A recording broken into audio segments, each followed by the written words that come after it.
On est lundi 26 mai, on attaque la semaine de trading. C'est toujours important de bien l'avoir préparé avant. Du coup, c'est quelque chose en général que j'aime bien faire le dimanche, quand le marché est calme, tranquille. Du coup, on va commencer par regarder un peu la BTC dominance. On voit qu'elle est toujours dans une zone importante. Là, vraiment, ce que j'aimerais voir, c'est un vrai rejet qui se passe dans cette zone pour après laisser de la place pour les altcoins pour qu'ils puissent reprendre encore plus de force. Ensuite, on va regarder le BTC pour voir les tendances de fond. On commence toujours par du daily. On voit qu'en daily, on est toujours largement haussier. En 4 heures aussi, il n'y a pas de remise en cause. Et en H1, on vient juste d'y reprendre aussi. Donc on va clairement privilégier l'achat. Sur Ethereum, pareil, daily, largement haussier. On regarde 4 heures. On est dans un range. Et 1 heure aussi, pareil, on privilégie l'achat.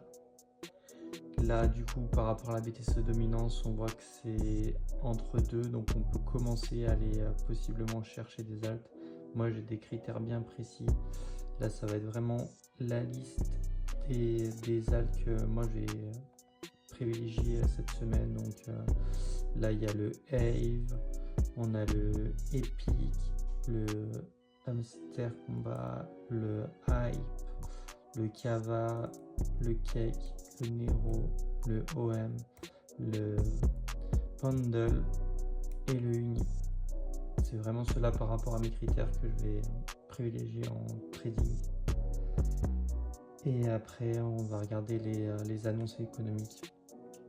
Les annonces économiques, ce qui est surtout important de comprendre, c'est de savoir que une fois qu'il y a une annonce, il peut y avoir un risque de volatilité par rapport à l'annonce et savoir qu'il faut possiblement sécuriser ses positions ou en profiter par rapport à l'annonce s'il y a un gros mouvement qui se met en place, qu'il soit baissier ou haussier. Du coup, on voit que lundi, il n'y a rien, mardi, il n'y a rien non plus. Mercredi à 20h, le FOMC, ça c'est important à retenir. On voit pareil à 2h30 le jeudi.